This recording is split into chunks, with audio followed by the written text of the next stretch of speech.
소리 자체는 병적인 요소는 아니고 우리가 그걸 치료하지도 않습니다. 거기에 대해서 검사하거나 치료하는 게 아니라 환자를 안심만 시켜주라고 되어 있거든요.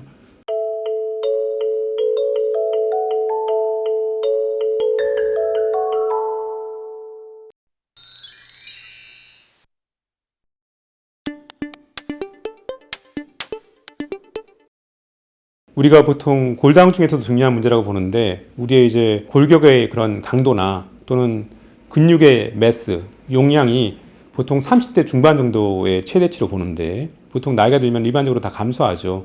그러니까 조기에 운동을 하셔서 30대 때나 40대 때 최고의 용량을 유지해야지만 나중에 감소하는 거를 생각을 했을 때, 특히 여자분들은 폐경기가 있기 때문에 호르몬 변화가 많아서 보통 50대 이후에 남자분보다 급격하게 감소하는 경우가 많거든요, 이제. 특히 여자분들이 운동을 많이 해야 되고, 실제로 그래서 미국 같은 외국에서는 우리가 보통 일반적으로 우리는 남자들은 가서 웨이트 트레이닝 하고 여자들은 에어로빅 하는데 보통 반대로 많이 하거든요. 여자분한테부터 웨이트 트레이닝을 권하고, 그래야지 골다공증도 예방하고 근골격의 감소를 막을 수 있다고 돼 있으니까요. 이제 남자분한테는 오히려 이제 유연하게 하는 에어로빅이나 요가 같은 걸 오히려 권유하는 경우가 많죠. 이제 계단 스쿼트, 계단 오르기, 뭐 실내 자전거 타는 것도 괜찮고, 뭐 런지도 많이 하고 하시잖아요, 이제. 근데 이제 운동이 보통 이제 우리가 전문적으로 오픈 카이네틱 체인 엑서사이즈, 뭐 클로스 카이네틱 체인 엑서사이즈 이렇게 나누는데, 그게 이제 보통 하고 나서 갑자기 운동하면 무릎이 아프다는 분들 많잖아요, 이제. 그런데 이제 운동이 좀 더 안전한 방법이, 발바닥이 항상 이렇게 지면이나 기구에 고정되어 있는 운동은 좀 안전하거든요.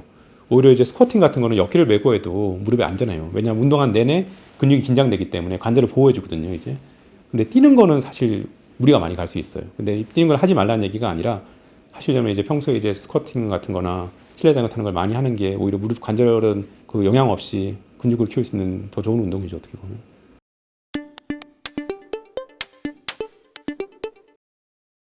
소리 나는 거는 걱정은 안 하셔도 돼요. 소리 나는 거는 대부분 다 관절이 부딪히거나 하는 소리가 아니라, 대부분 다 근육하고 근육에 연결된 힘줄이 긴장돼서 그게 마찰음이기 때문에, 소리 자체는 병적인 요소는 아니고 우리가 그걸 치료하지도 않습니다. 그래서 이제 우리가 많이 공부하는 교과서에도 소리가 난다고 환자가 호소할 때는 거기에 대해서 검사하거나 치료하는 게 아니라 환자를 안심만 시켜주라고 되어 있거든요. 근데 그건 문제가 안 되는데, 중요한 건 이제 젊은 분들이 운동할 때 근력 운동 많이 하잖아요. 그때 스트레칭을 반드시 같이 해야 돼요. 안 그러면 통증이 잘 생기거든요, 이제.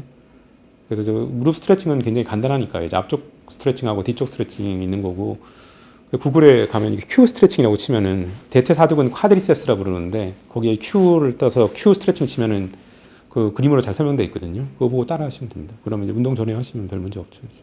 그럼 소리도 줄어들 수 있어요, 스트레칭 많이 하시면.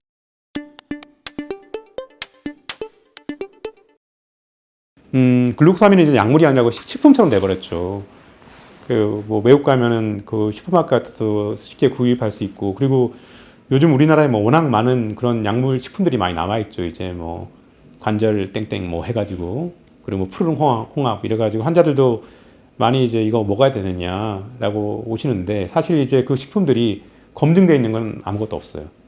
의학적인 방법으로 정밀하게 이제 의학적으로 과연 먹는 게 도움이 되느냐, 또는 이제 우리가 그 비용을 지불하고 먹었을 때 환자한테 정말 사회 경제적으로 도움이 되느냐 하는 건 검증이 안 돼 있기 때문에, 저 같은 환자가 저한테 물어보시면은 선물 받은 건 드시고 자기 돈으로 사드시지 마세요라고 얘기를 하고 있고요. 그리고 차라리 그걸 드실 바에는 약품을 드시는 게 나아요. 요즘 워낙 그런 약품들도 많이 나와 있거든요, 제약회사에서. 그건 검증이 된 거죠. 어느 정도 거기 안정성이나 검증이 되어 있긴 한데, 그것도 검증 결과가 나와 있는 게 과연 그게 관절 연골을 예방하거나 관절 연골을 있었을 때, 관절염이 있을 때 그걸 거꾸로 돌릴 수 있다는 거에 대해서는 근거는 없어요. 단지 이제 통증과 좀 줄일 수 있다는 근거만 있어서, 그게 관절염을 치료하거나 예방할 수 없다는 게 아니라 아직 확립이 안 돼 있어요. 검증이 안 돼 있기 때문에, 만약에 식품을 드실 것 같으면, 글루코사민 식품을 드실 것 같으면 검증된 새로 나온 약물을 드시는 게 나을 것 같고, 약도 이제 이게 과신해서 이거나 먹으면 관절염이 치료될 수 있거라 생각하셔서 드시면 안 되고, 그냥 혹시 그럴 가능성이 있으니까 먹어볼 수는 있겠다라고 하는 게 맞겠습니다.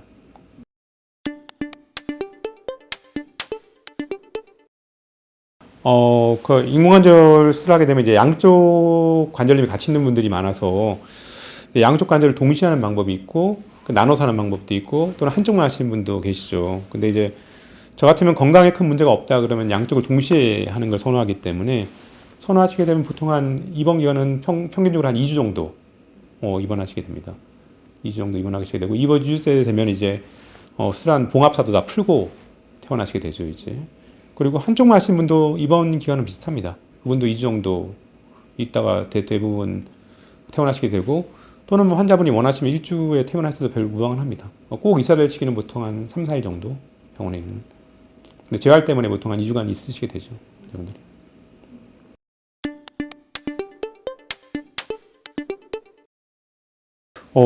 그래도 꽤 있죠.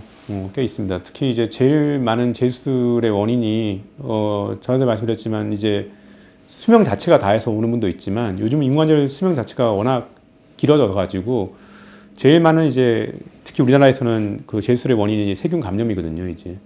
치안 수술 후에 세균 감염이 제일 많은 것 같고, 대부분 다 응급실로 실려오게 됩니다. 그런 분들은. 너무 아파서요. 이제 대부분 이제 열이 많이 나고 몸에.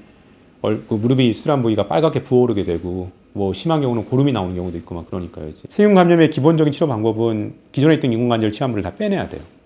빼내고 이제 항생제를 섞은 시멘트를 삽입한 다음에 최소한 6주 정도 후에 다시 재치환술을 해야 되기 때문에 굉장히 과정이 복잡하고 시간도 많이 걸리고 비용도 많이 들죠, 이제.